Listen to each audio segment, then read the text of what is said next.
बिस्मिल्लाहिर्रहमानिर्रहीम। अस्सलामु अलैकुम नाज़रीन, प्रोग्राम सज्जाद मीर के साथ में हूं आपका मेजबान जवाद बाकिर। नाज़रीन, कंटोनमेंट बोर्ड के इलेक्शन जिसमें अगर वाज़े तौर पर देखा जाए जो अभी तक आ रही है गैर हतमी गैर सरकारी नताइज के मुताबिक PTI तो आगे है, जबकि दूसरे नंबर पर है PMLN।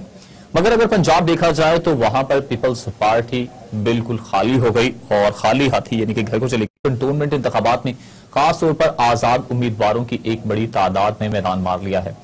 पंजाब की अगर बात कर रहे हैं तो पंजाब में नून लीग ने बड़ी एक लीड मारी है, जिसमें इसी पे गुफ्तगू करेंगे। अब देखना यह है कि क्या PTI के हाथों से पंजाब निकल गया है और आजाद उम्मीदवारों के जीतने से क्या एक पैगाम आ रहा है सामने। इसी से गुफ्तगू का आगाज करेंगे। हमारे साथ स्टूडियो में मौजूद हैं पाकिस्तान के नाम पर दानिश्वर कालम नगार तज्जियाकार सज्जाद मीर साहब। सज्जाद मीर साहब, PMLN की अगर बात करें और पंजाब की बात करें, हमेशा से यही कहा जाता रहा कि ये तो है पूरा पंजाबी यानी कि उनका घर है। दिया जा रहा है कि उनकी तरफ से तहरीक इंसाफ की तरफ से कि हम चारों सूबों में इलेक्ट हुए हैं। वो हुक्मरान पार्टी चारों सूबों में इलेक्ट हो ही जाया करती है, वो कोई ऐसी बात नहीं है। असल इम्तहान उनका ये था कि वो पंजाब में क्या करते हैं। पंजाब में मैं बार बार कहता हूं कि उनका मुकाबला जो है मुस्लिम लीग नून से था। वो कहा प्रोपेगेंडा करते हैं कि जब इलेक्शन आएंगे तो वो ऐसी सिचुएशन पैदा होगी, ऐसा दबाव डाला जाएगा, ऐसी कुछ करेंगे जैसा कि उन्हें तवक्को आता है शायद एस्टेब्लिशमेंट से या किससे है कि हम जीत के दिखा देंगे। वो साबित हो गया। बहुत डट के लड़े। आजाद सादिक थे और ख्वाजा साद रफीक की असल में इसको एक तरह का स्टीयर हेड कर रहे थे। और उसके नतीजे के तौर पर यह हुआ कि 51 सीट्स उन्होंने पंजाब में जीती और 51 सीट्स पंजाब में जीती और लाहौर में तो और पिंडी में तो यानी कि वाइप ऑफ कर दिया ना, यानी शेख रशीद के शहर से भी वाइप ऑफ। यहाँ जो अकड़ते हैं, वैसे तो इमरान का भी यही शहर है, यहां से वाइप ऑफ। और वो हल्का इंतखाब जिनके थे साद रफीक के खास तौर पर, और उन्होंने डट के मुकाबला किया है। ये बात साबित करती है कि मुस्लिम लीग नून जो उसके लोग इसी जज्बे के साथ डटे रहे, काम करते रहे, तो बल्दियाती इंतखाबात के नताइज भी जो आने वाले हैं वो नजर आते हैं। और ये जो आप उम्मीद लगाए बैठे हैं कि आने वाले इंतखाबात में कुछ लोगों का अंदाजा ये है, और मैं भी उन लोगों में शामिल हूं जो कहते हैं कि PTI का मुकाबला असल में पंजाब से मुस्लिम लीग नून से है, और उसके मुकाबले के लिए कभी पीपल्स पार्टी को साथ मिलने की कोशिश कर रही है, कभी काफ लीग। वो सारी पार्टियां जो है ना, वो कहीं पीपल्स पार्टी तो नजर नहीं आती पंजाब में। यानी बिलावल जो एफर्ट्स कर रहे थे वो नजर आ गया कि वो एफर्ट्स बिल्कुल एक फ्यूटाइल एफर्ट्स थी, कुछ उसके नतीजे में कुछ हासिल नहीं हो रहा था, कुछ वो बल्कि पंजाबी मुहावरा कह रहे थे हासिल वसूल नहीं हो रहा था। तो वही बात जो सूरत हाल पैदा हुई है वो सोचने की है। PTI ने ठीक है कराची में कुछ सीटें जो ली हैं, लेकिन कराची में MKM भी इमर्ज हुई है, वहां पीपल्स पार्टी ने भी सीटें ली हैं। अब कराची के इलेक्शन का एनालिसिस करना पड़ेगा कि इन लोगों ने ये सीटें कैसे ली हैं और देने वालों ने किस किस अलग अलग अजला हैं। कुछ अजला हैं मीर वगैरह के जो जिले हैं वहां पीपल्स पार्टी सीटें ले सकती है, और लेकिन ये है कि MKM ने कहां से सीटें ली हैं। असल कराची जो था, अगर उसमें MKM भी जिंदा है, 14 सीटें इनकी है, 10 सीटें MKM की है, और इंटीरियर सिंध में भी PTI की कोई सीट नहीं है। तो ये सारी बातें जो है, बहुत सी बातें इंडिकेट वो तो कहते हैं क्लिफ्टन में हरा दिया हमने, सईद गनी कहते हैं, जहां से सदर मुमलिकत और गवर्नर वगैरह थे ये सारे सामने आए थे। वो देखें, वो तो उनका घर था ना जी, वो गढ़ था। वो अभी तो खैर हराने की बात यह है कि इन्होंने वहां से भी हरा दिया था जहां से मुफ्ता इस्माइल को, जहां से शहबाज शरीफ जो थे चंद वोटों से हरवा दिए गए थे, यानी कि हारे नहीं थे, हरवा दिए गए। एजाज क्या नाम था उसका, एजाज शफी की सीट थी, और एजाज शफी वहां ठीक ठाक कंट्रोल था। वहां की आबादी की जो डेमोग्राफी भी है वो भी बताती है कि शहबाज शरीफ वहां आसानी से जीत जाते। तो इस वक्त सूरत हाल ये है कि बल्दियाती इलेक्शन के इस फेज से खत्म होने के अब फर्क कितना है, वैसे वो 59 है, वो 63 है। मैं उसको फर्क को गिनता ही नहीं हूं। असल चीज तो ये है, वो कहते हैं जो आजाद उम्मीदवार थे वो भी हमारे हैं। मैं असल बताता हूं कि पंजाब में उन्होंने एक बार फिर साबित कर दिया है कि पंजाब के मोर्चे पर मुस्लिम लीग नून डटी हुई है और उसको अभी कोई हिलाने की हिम्मत नहीं रखता। ये बहुत इंपॉर्टेंट बात है और इसको देखना चाहिए, इसकी स्टडी करना चाहिए। और जो इलेक्शन हुए हैं, देखिए जो PTI का मुकाबला है वो तो असल पंजाब में है ना जी। पंजाब में भी जहां है मुल्तान में भी वो जीत नहीं पाए, आजाद उम्मीदवार जीते हैं, कुछ जीते हैं, ये आजाद उम्मीदवार बिल्कुल पीटीआई पीटीआई तो फारिग हुई ना जी। तो ये सारी जो है कि वो यहाँ पंजाब में बहुत कुछ दुम धड़के के साथ आएंगे या पूरे मुल्क की जंजीर बन गई। अब उनके कारकुनों ने नारे देने शुरू कर दिए कि पूरे मुल्क की जंजीर, वो बेनजीर वाला नारा जो था अब इन्होंने अडॉप्ट करना शुरू कर दिया है। तो मेरे ख्याल में ये मुतमिन ना करें अपने आप को, उन्हें तशवीश होनी चाहिए। आपको क्या लगता है कि ये जो कारकुनान बाहर निकले जिन्होंने वोट डाला है, उन्होंने उकताहट का इजहार किया? नहीं, उकताहट का इजहार किया है। इलेक्शन हुए, डट के हुए, बड़े मुकाबला हुआ, टफ मुकाबला हुआ है और मुस्लिम लीग डटी है। डट के वो उन्होंने हिम्मत दिखाई है, हिम्मत दिखा के उन्होंने इलेक्शन जीता है पंजाब में खास तौर पर।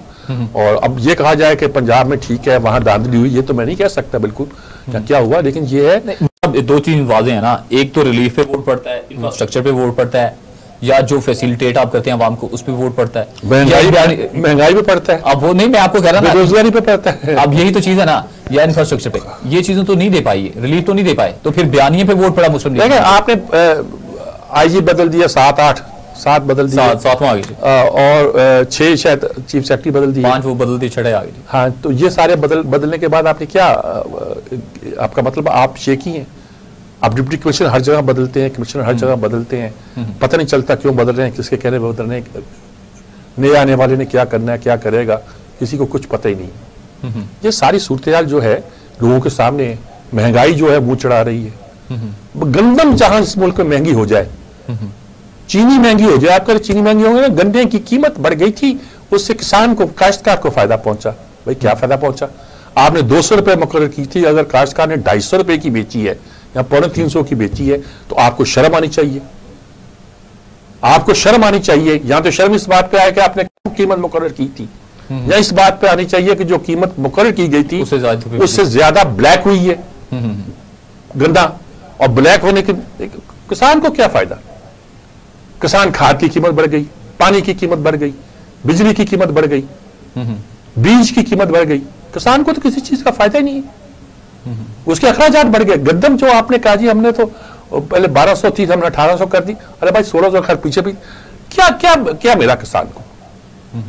खाद महंगी, पानी महंगा, बिजली महंगी, हर चीज महंगी, बीज महंगा, बल्कि दस्तयाब नहीं। कंटोनमेंट में मुस्लिम लीग नून को जो वोट पड़े बयानिए पे पड़े हैं, बयानिया की बात छोड़ दे आप।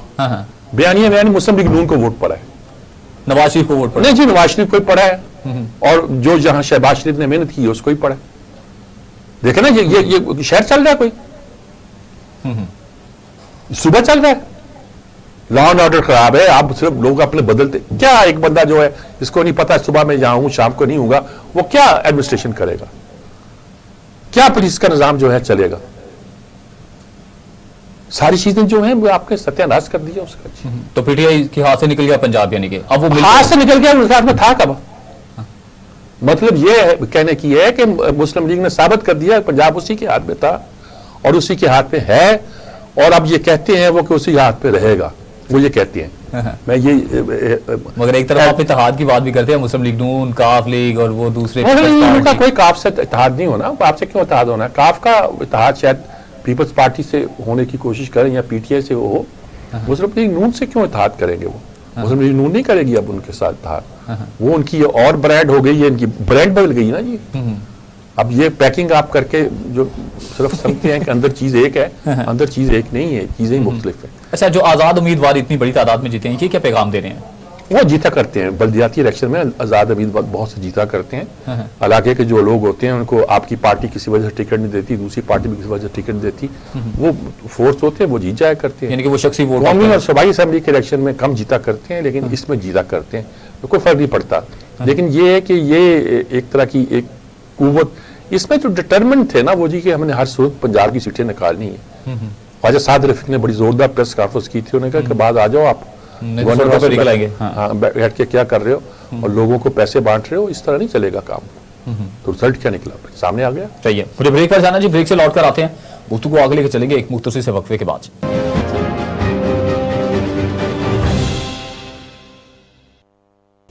Welcome back. सजात मीर साहब, कंटोनमेंट बोर्ड के जो इलेक्शन हुए उन पर बात करने के लिए हमें ज्वाइन किया पाकिस्तान मुस्लिम लीग नून के रहनुमा डॉक्टर निसार चीमा साहब ने। जी निसार चीमा साहब हमारे साथ हैं, हमेशा हमारी रहनुमाई करते हैं, इनसे बात करते हैं। अस्सलाम वालेकुम चीमा साहब। जी? अल्लाह का शुक्र है जी, मुबारक हो। पहले तो आपने पंजाब में माशाल्लाह मार्का मारा, सीटें जीती, बहुत अच्छा रिजल्ट आया। क्या आप क्या महसूस करते हैं, पार्टी क्या करेगी? और खासतौर पर फिर मैं आपसे पूछूंगा कि गुजरांवाला में क्या हुआ? मीर साहब, इसकी इन इलेक्शन की लिहाज से नताइज की बड़ी अहमियत और इफादियत है, क्योंकि ये देखिए हमारी मुल्क की तारीख में पहली दफा ऐसा हुआ है कि हुक्मरान जमात को शिकस्त हुई है। देखिए पंजाब में पीटीआई की हुकूमत है, मरकज में पीटीआई की हुकूमत है, और अमूमन बल्दियाती इलेक्शन में हुकूमती उम्मीदवार ही कामयाब होते हैं। लेकिन ये पहली दफा ऐसा हुआ है कि हुकूमती उम्मीदवारों को शिकस्त हुई है और मुस्लिम लीग नून ने पंजाब में वाज़ेह अक्सरियत हासिल की है।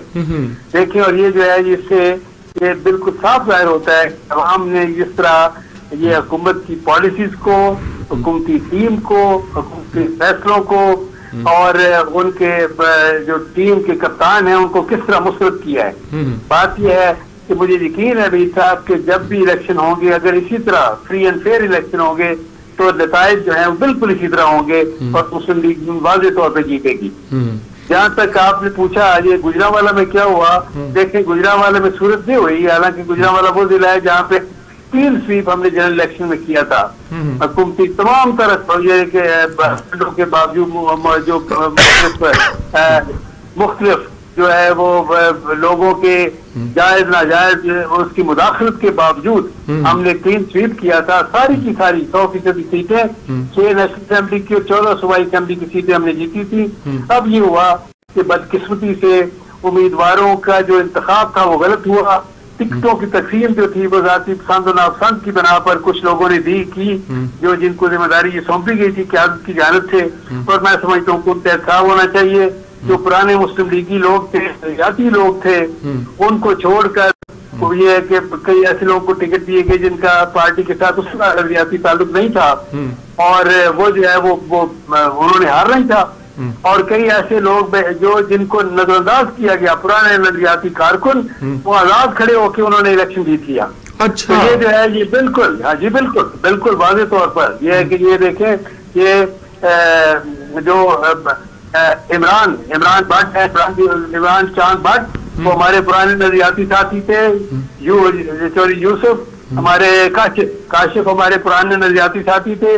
ये दोनों को नजरअंदाज किया गया और उनको टिकट नहीं दिए गए, उनके मुकाबले में कुछ और लोगों को टिकट दिए गए, लेकिन ये दोनों आजाद खड़े होकर जीत गए।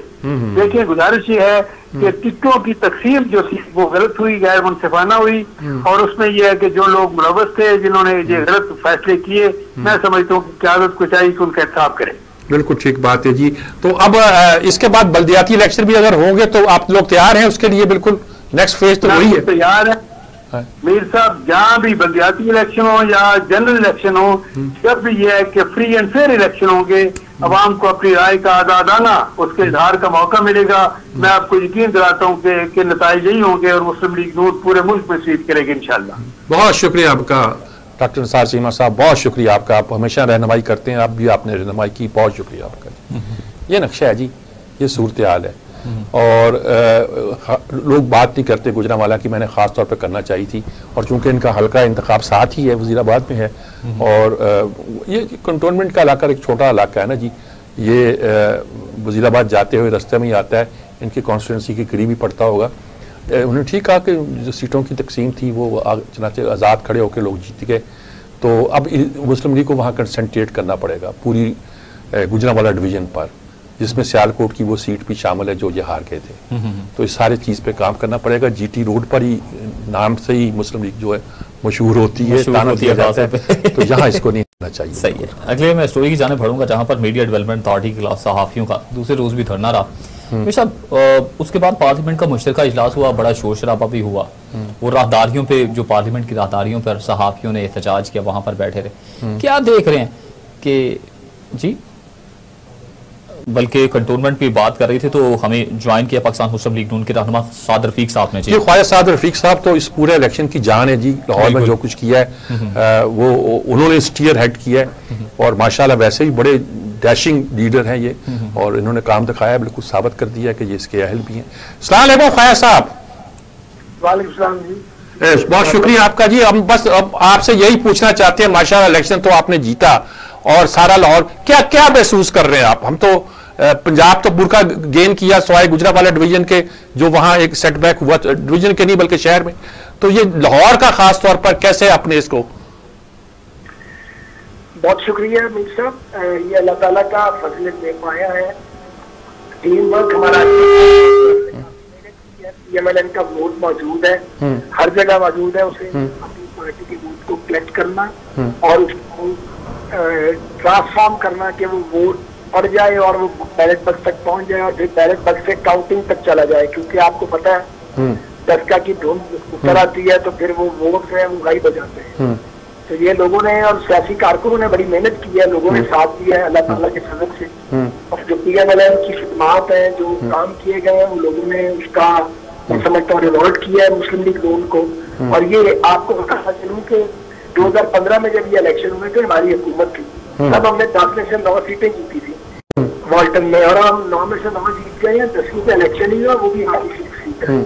लाहौर कैंट में जो 15 में रिजल्ट था वही रिजल्ट है, 6 हमारी थी तब, अभी भी 6 सीटें हमने जीती हैं। तो वोट जो है अल्हम्दुलिल्लाह इंटैक्ट है और लोगों ने इस बात को फरामोश नहीं किया। अच्छा ख्वाहिश साहब बिल्कुल ठीक कह रहे हैं, लेकिन ये कारकुन और आम आदमी फिर काम करता है अगर क़यादत उसे मुयस्सर आए। यहाँ इनको क़यादत मुयस्सर थी माशाल्लाह आप जैसी। क्या ख्याल है लाहौर को बल्दियाती जब इलेक्शन होंगे तो हमारी मुस्लिम लीग नून की तंजीम ऐसी है कि जहां भी वो काम दिखा सकेगी? जी सर, ये हमारे अच्छा नेटवर्क है लाहौर शहर में, सेंटली और ब्राइज है। आइडियल ऑर्गेनाइजेशन तो खैर सियासी बातों ने कभी की नहीं है, हमने ही नहीं की। लेकिन ये है कि हम बाकी जमातों से ज्यादा बेहतर मुनज़्ज़म हालत में मौजूद है। इसलिए मुझे बड़ी उम्मीद है कि मियां नवाज शरीफ साहब और शहबाज शरीफ साहब की जो सर्विसेज हैं और जो PMLN ने सर्व किया है अहले लाहौर को, तो वो इंशाल्लाह उसका रिटर्न मिलेगा लोकल बॉडीज इलेक्शन में। बहुत शुक्रिया ख्वाहिश साहब आपका, बड़ी मेहरबानी। आप बहुत मसरूफ हो गए आज, लेकिन उसके बावजूद वक्त निकाला। बहुत शुक्रिया आपका जी, बहुत शुक्रिया।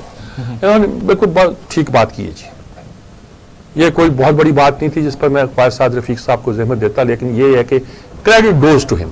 इन्होंने पहले ही कहा कि तुम धांधली करना चाहते हो, हम तुम्हें छोड़ेंगे नहीं, और उन्होंने करके दिखाया। सड़कों पर निकलेंगे जी। मुझे अगली स्टोरी की जाने बढ़ना, जहां पर पार्लियामेंट का मुश्तरका इजलास की बात चल रही थी, सहाफियों के धरने की बात चल रही थी। सहाफी बैठ गए हैं, अपोजिशन भी जाके उनके साथ बैठ गई। सहाफी बैठ नहीं गए, सहाफी डट गए, डट गए। अच्छा, तो फिर क्या देख रहे हैं आप? डट गए हैं तो आखिरकार हुकूमत को क्या ऐसी चलती है? मुझे समझ नहीं आती। ये जो बिल जो है वो आप पढ़ते जाए और हंसते जाए। मसलन उस बिल में फर्ज किया ये कहा गया होगा कि अगर कोई सहाफी गलती करेगा तो उसके अदारे को 25 करोड़ जुर्माना होगा। ठीक है, अदारे को कर दें आप, और 10 करोड़ रुपया उसको होगा जुर्माना। यानी कि आप क्या कहना चाहते हैं? आप कहना चाहते हैं कि कोई साफर करे ही ना, 10 करोड़ जुर्माना किसी फर्द का?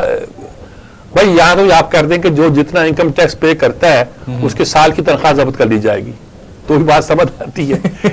आप क्या समझते हैं साफियों के पास 10 करोड़? बहुत से उसके लॉज ऐसे हैं जो बड़े बड़े कंफ्यूजिंग हैं।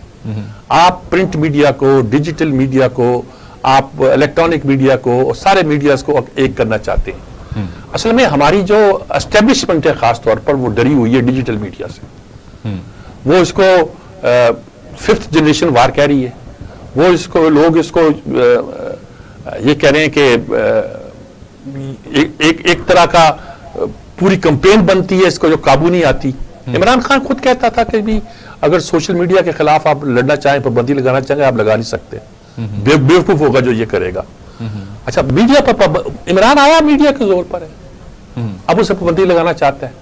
लोग बड़ी सख्त सख्त बातें करते हैं। वो कहते हैं जो एंकर, पता नहीं किसकी आज बयान आ रहा था, जो एंकर से लेकर प्रोग्राम करते हैं, फलां करते हैं। और भाई अगर ये सारी बातें हैं तो हाथ खींच लें आप। अजीब गरीब बात कहना यह है कि इन्होंने मीडिया को तबाह करने की जो अज़्म रखा है, ये जमहूरियत की और क्या है? जमहूरियत जो है, अगर मीडिया आजाद नहीं तो जमहूरियत कहां है? तो आप फिर क्या देख रहे हैं, जमहूरियत या मार्शल लॉ? मैंने देखें जी, ये अगर आ गया तो इसका मतलब है कि मार्शल लॉ ने अपनी शक्ल दिखा दी है, जाहिर कर दिया अपने आप को। पहले यानी कि ढकी छुपी, हाँ पहले छुपा हुआ मामला। देखिए आज किसी ने कहा कि जी सिविल आमर जो होता है वो ज्यादा खतरनाक होता है। वो ठीक है, उसने फौजी आमरियत से ज्यादा सिविल आमरियत खतरनाक है। सिविल आमरियत का मतलब होता है फिस्तायत, फाशिज्म, उसका नाम सिविल आमरियत होता है।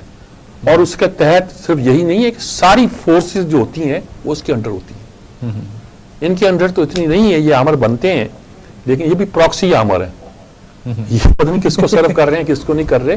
लेकिन ये बात ये है कि इन्हें समझ लेना चाहिए कि अगर इस मुल्क में वो डेमोक्रेसी को देखना चाहते हैं और इस मुल्क का की बेहतरी सलामती बका चाहते हैं तो उन्हें इस किस्म के इक़दाम से परहेज करना चाहिए। अगर इन्होंने बुलडोज किया, वैसे को इसको नजर नहीं आता कि ये बिल लाने की कोई जरूरत करे, बिल है ही नहीं किसी के सामने, एक कॉन्सेप्ट पेपर दे दिया है। ये क्या करना चाहते हैं? अपने आप को बदनाम करना चाहते हैं? क्या करना चाहते हैं? यानी इनका ख्याल है कि मेरे ख्याल में अगर ये बिल आए तो इस बिल को तो कोर्ट को स्ट्राइक कर देना चाहिए कि आइन की रूह के खिलाफ है, बुनियादी इंसानी हकूक के खिलाफ है और उन बुनियादी आइनी पैरामीटर्स के खिलाफ है जो मुकर्रर किए गए हैं। लेकिन फर्ज किया अगर वो नहीं करते और ये बिल नाफज हो जाता है और तो क्या कहेंगे आप? तो फिर तो मतलब ये है कि ये हुकूमत जल्दबाजी कर रही है। जल्दबाजी नहीं अभी तक आया नहीं, हुकूमत जो है ना बहुत तलमलाई हुई है। वो कहते हैं सबके हाथ पांव बांध दो और फिर मैदान में हमारे साथ मुकाबले में उतारो। ये सबके हाथ पांव बांध के कुश्ती लड़ना चाहते हैं। एमएलएन के रहनुमा वहीद आलम खान साहब ने हमें ज्वाइन किया। वहीद आलम साहब भी हमारे साथ हैं माशाअल्लाह। वो तो लाहौर के ज़ात से बहुत अच्छी तरह वाकिफ हैं और ज़्यादा जानते हैं और बहुत दबंग तरीके से बात करते हैं। ये तो वैसे माशाअल्लाह। अस्सलाम वालेकुम वहीद आलम साहब। वालेकुम अस्सलाम। वहीद आलम साहब, हम सिर्फ एक तो मुबारकबाद देते हैं, पंजाब में आप लोग जीत गए, लाहौर में तो आपने कमाल दिखाया है। अब मेरा सवाल बड़ा सिंपल है, बल्दियाती इलेक्शन मुबारक आपको। देखिए ये यानी कि कंटोनमेंट के, जब अगर बाकी लाहौर में इलेक्शन होगा, पंजाब में इलेक्शन होगा, तो फिर आप क्या करें? क्या क्यादत आपकी क्या करेगी? सचमुच आप कारकुनों को इतना मोटिवेट कर लेंगे कि वो ऐसे ही रिजल्ट दें आपको? देखें, बात यह है कि हमारे जो कारकुन है ना, जो बल्दियात से ताल्लुक रखते हैं, वो ऑलरेडी मोटिवेटेड है। क्योंकि अदलिया ने इनकी जो मौजूदा हुकूमत है इमरान खान साहब की, इन्होंने अपने वादों से वादा खिलाफी करते हुए उन्हें उनकी मुद्दत पूरी नहीं करने दी और ये कोर्ट में गए, कोर्ट ने इन्हें बहाल कर दिया हुआ है।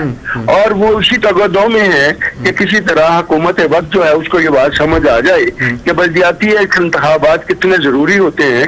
लोगों की जो सही जरूरियात है, रोजाना की जो बुनियाद पर मुश्किलात होती हैं, उन्हें हल करने के लिए यही लोग हैं वो जिम्मेदारी का मुजाहरा करते हैं। लेकिन अभी तक क्योंकि कोर्ट में पेंडिंग है, कोर्ट फैसला भी दे चुकी है इनके हक में, कंटेम्प्ट ऑफ कोर्ट भी लगी हुई है, तो हमारे जो वर्कर हैं वो सब के सब बिल्कुल चार्ज हैं। वैसे भी जो हालात हैं, जो वाकयात हैं, इस वक्त मौजूदा हालात में हर आदमी जो है इस ताक में है कि ये इलेक्शन हो और वोट के जरिए इस हुकूमत से बदला लिया जाए, जिस तरह इन्होंने लोगों की माशी हालत को बुरे तरीके से मुबतला कर दिया उनको। बिल्कुल आप ठीक कह रहे हैं। अब इस वक्त क्या फीलिंग है पार्टी के लोगों की, खासतौर पर लाहौर की? आप इसकी रूह से ज्यादा वाकिफ हैं। क्या फीलिंग, मुस्लिम लीग क्या फील कर रहे हैं? वरना पिछले दिनों तो बहस चल रही थी जी कि पार्टी के अंदर इख्तलाफ है, इंतशार है, ये है। अब फीलिंग क्या है? क्या कैसे मोटिवेटेड आप कहते हैं? क्या लाहौर के इलेक्शन के उनके नया जज्बा पैदा किया? नहीं, देखिए ये जो कुछ हुआ है ना, ये सारी बातें मसलन मुझसे आज 15 दिन पहले किसी ने पूछा कि खान साहब इस इलेक्शन में क्या होगा। मैंने कहा यार 2-3 सीटें हम हारेंगे, बाकी हम सारी जीत जाएंगे। क्योंकि हमें लोगों का जो हम लोगों में रहते हैं, उनमें आते जाते रहते हैं, हमें अंदाजा है कि लोगों का रुझान इस वक्त क्या है। यानी न सिर्फ लाहौर बल्कि पूरे पाकिस्तान का रुझान जो है वो इस तरफ है कि कायदे मोहतरम मियां नवाज शरीफ की जो हुकूमत दौरे हुकूमत था वो एक बेहतरीन दौरे हुकूमत था इनके मुकाबले पर, और लोग इस बात को रियलाइज कर रहे हैं। और आप मीडिया में भी देख रहे होंगे, लोग इस बात का बार बार रिपीट भी कर रहे हैं कि ये अच्छी बात है। और मैं ये समझता हूँ दूसरी बात यह है कि जो हमारे वर्कर हैं वो तो हर वक्त तैयार हैं किसी भी इलेक्शन के लिए, चाहे जनरल इलेक्शन आ जाए, चाहे ये इलेक्शन आ जाए, चाहे कोई इलेक्शन आ। अच्छा, एक बात मैं आपसे और पूछना चाहता हूं कि आज पार्लियामेंट में एहतजाज हुआ है, आपने भी किया, बाहर आए, बाहर साफी बैठे हुए हैं, अंदर गैलरी बंद कर दी गई है। ये क्या हो रहा है? क्या कर रही है हुकूमत? महंगाई वगैरह, पहले कोई कम अजाब था कि जो साथ वो जमहूरियत का जनाजा निकाल रही है, क्या लगा आपको वहां? देखिए बात यह है कि जो जो जो उनकी जो तमाम जितना तर्ज अमल है इस वक्त हुकूमत का, वो ये नजर आता है कि वो हवास बाख्ता है, उन्हें समझ नहीं आ रही कि वो क्या करें। देखिए ना, सहाफी गए हैं लेकिन आगे ताला लगा हुआ था। हाँ। ये जमहूरी रवायात के खिलाफ है, पहली बार हुआ और आइन की भी खिलाफ वर्जी है, और इस पर जिसने भी ये किया है। और फिर देखे कितनी अजीब सी बात है कि वजीर क्लास से पूछा गया तो उन्होंने इस बात का लाइमी का इशारा किया कि मुझे नहीं पता, अच्छा कोरोना वोरोना का मसला होगा इसलिए बंद कर दिया। यानी और फिर एक और आपने एक अजीब बात देखी होगी कि जब सदर मुमलिकत जो कि अपने ख्यालों में खिताब कर रहे थे तो उन्होंने भी अपने ख्याल में खिताब करते करते जब शुक्रिया अदा करना चाहा सहाफियों का तो गैलरी की तरफ देखा तो वहां कोई नहीं था। और उनकी रिकार्ड सकरात थी आपके सामने कि किसी के इल्म में ये बात नहीं है कि क्या हो रहा है क्या नहीं हो रहा। और ये जमहूरियत पर कदगन है, आजादी राय पर कदगन है, इससे जमहूरी और आईनी हक जो है लोगों का छीना जा रहा है। बहुत शुक्रिया आपका, बहुत मेहरबानी आपकी वहीद आलम साहब, बहुत शुक्रिया आपका।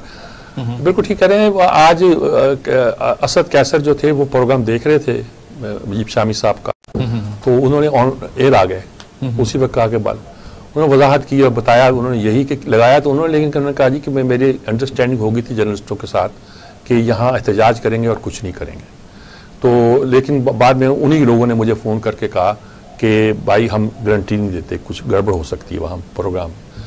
फिर ये है कि शायद PID ने एक मजबूर किया कि ये बहुत हंगामा होगा, तो शायद उनके कहने पर वो कुछ अपनी बेचारे वजाहत कर रहे थे। मैं नहीं उनको बेचारों को जिम्मेदार समझता, वो शरीफ आदमी है, सीधे साधे आदमी है, पार्टी ने उन पर लाठी गाड़ी हुई है और ना वो किसी को ये दे सकते हैं, ये क्या ऑर्डर होता है जो प्रोडक्शन ऑर्डर, ना वो दे सकते हैं ना कुछ और कर सकते हैं। इस तरह तो जमहूरियत का जनाजा निकलेगा, अदारे काम नहीं करेंगे, काम नहीं कर पाएंगे, क्या बनेगा इसका। मगर ये है कि अब अपोजिशन कहाँ स्टैंड करेगी? वाकई जितने वादे दावे करके आई है उन सहाफियों के साथ खड़ी होगी, स्टैंड करेगी, अदालतों का रुख करेगी? ये क्यों नहीं करेंगे? ये मामला तो अदालत में जाएगा, लेकिन क्या वो बिल पास करेंगे? कल शायद सहाफियों की कोई मुलाकातें इनसे, शेख रशीद से है, फवाद चौधरी से है, शायद उसके बाद हो सकता है कि भाई मुझे नहीं समझ आती कि ये लोग कैसे इसको सपोर्ट कर सकते हैं। मुझे नहीं समझ आती कैसे सपोर्ट कर सकते हैं। और बेशुमार तरीके से चैनल को, अखबारात को, मीडिया को काबू किया। सोशल मीडिया काबू नहीं आता। भाई आप अगर यहां बंद करेंगे दुनिया के किसी और मुल्क से शुरू हो जाएगा। 10 बंदे बाहर बैठ जाएंगे, वो चलाते रहेंगे और चलेगा जी ये तो रजिस्टर हुई है इसराइल में, आप कहेंगे जी इसराइल वो आपको, आप मतलब ये सारी बातें इस तरह आसानी के साथ नहीं तय हुआ करती। देखने की बात है।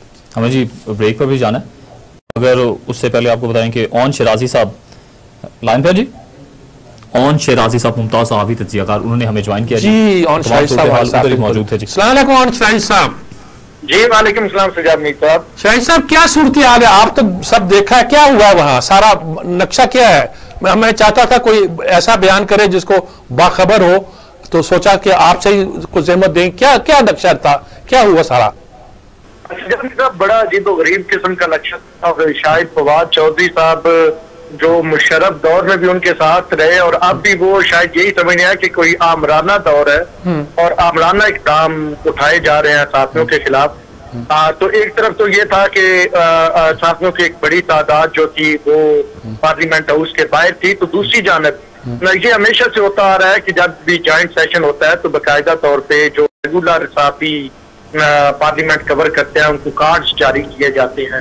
तो इस बार ये हुआ कि पहले तो PRA जो पार्लिमानी रिपोर्टर एसोसिएशन एक पार्टी है, उसके साथ स्पीकर ऑफिस भी राब्ते में होता है, प्रेस इंफॉर्मेशन डिपार्टमेंट भी राब्ते में होता है। पहले तो उन्होंने कहा कि जी हम आपके सारे मेंबर जो हैं, हर चैनल से एक दो लोग होते हैं मेंबर, तो उनको हम कार्ड नहीं दे सकेंगे, आपको देंगे। तो PRA ने उस पर एहतजाज किया, पहले से कभी ऐसा हुआ नहीं, लेकिन फिर PRA ने कहा चले जितने लोगों को आप देते हैं उनको तो दें।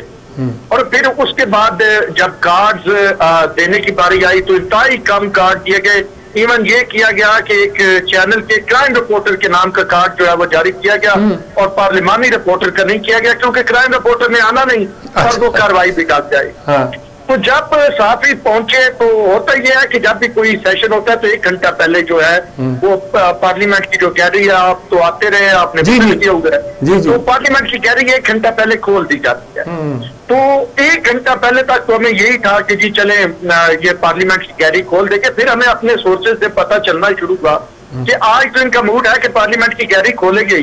तो हमने स्पीकर ऑफिस से रब्ता किया और स्पीकर ऑफिस ने हमें कहा कि नहीं जी खुलेगी, हमें यही यकीन दहानियां करवाई गई और फिर जनाब फाइनल ये हुआ कि लॉक करके वो वहां से चले गए उस कोर्ट एहलकार से। हमने फिर जाके स्पीकर ऑफिस के सामने धरना दिया। फिर जो मेन एंट्री गेट है वहां पे जाके साफी बैठ गए, तकरीबन 15 से 20 साफी थे, बाकियों को तो इंटर भी नहीं होने दिया। वो जो पार्लियामेंट की रेगुलर बीट पिछले 10-15 साल से लोग कर रहे हैं। फिर बाकी जो डिग्निटरीज थी उनको भी उस दरवाजे से नहीं लाया गया क्योंकि साफी वहां पे बैठे हुए थे और वहां पे अपोजिशन के लोग जरूर आए, हमारे पास नीचे बैठे भी।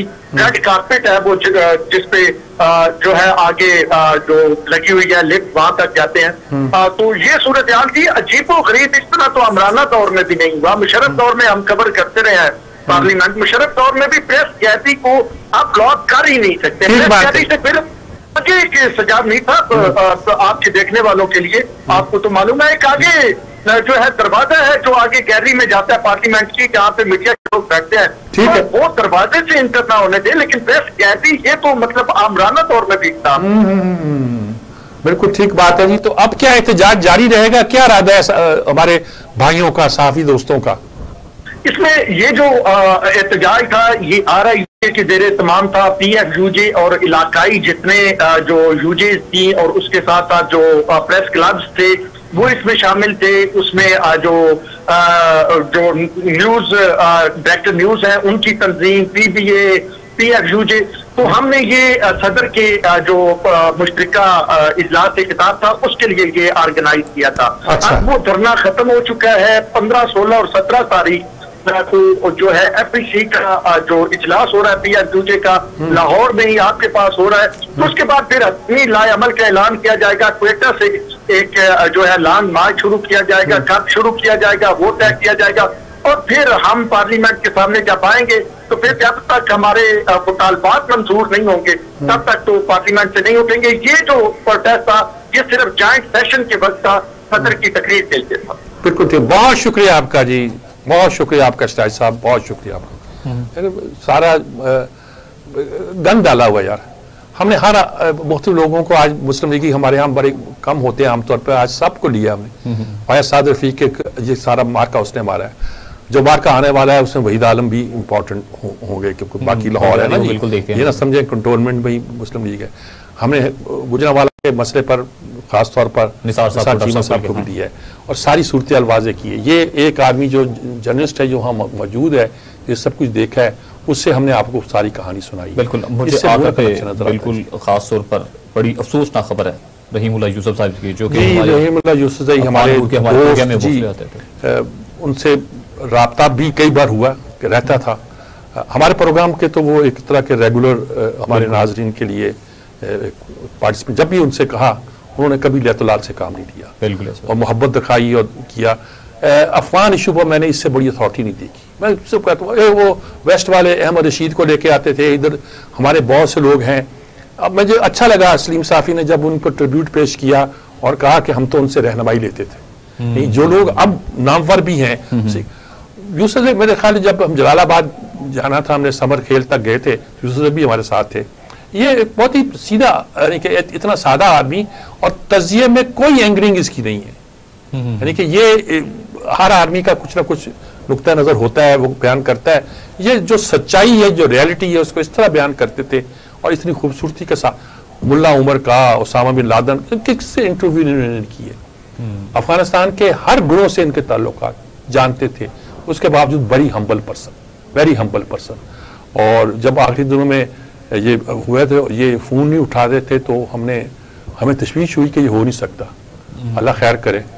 फिर जब एक दिन शायद बेटे से बात हुई तो उन्होंने बताया कि वो बीमार हैं और हक मग़फ़िरत करे।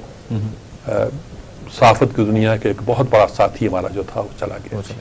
और मैंने बहुत कम लोगों को इतनी इल्म के साथ, इतनी सच्चाई के साथ और इतनी हकशनासी के साथ और इतनी सादगी और इंकसारी के साथ बात करते देखा है जैसे वो करते थे। लोग अकड़ जाते हैं ना जी, अनाप्रस्त हो जाते हैं, टिटाई के साथ झूठ बोलते हैं और ताली के साथ बताते हैं जैसे पूरी दुनिया से वो वाकिफ। अफगानिस्तान में बोलने वाले कई ऐसे हैं, लेकिन ये बहुत इंकसार के साथ ऐसी सच्चाई सामने लाते थे जो किसी किस्म के तासुब से पाक।